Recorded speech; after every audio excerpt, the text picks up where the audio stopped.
More than 400,000 households in the Eastern Cape reported in the survey that they had run out of money to buy food in the 12 months prior the survey.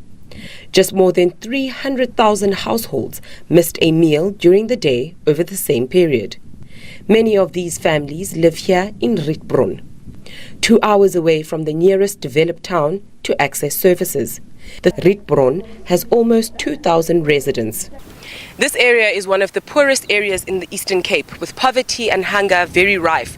The town has a small population and little prospect of any job creation. Vinderhoop 2026 is 'n wonderlike inisiatief met 2 hoofdoelwitte. Die een is om rooi komberse vir weerlose kinders te bring en 'n groot gala aand op die 16de Mei te hou. Raak gerus betrokke, wees deel.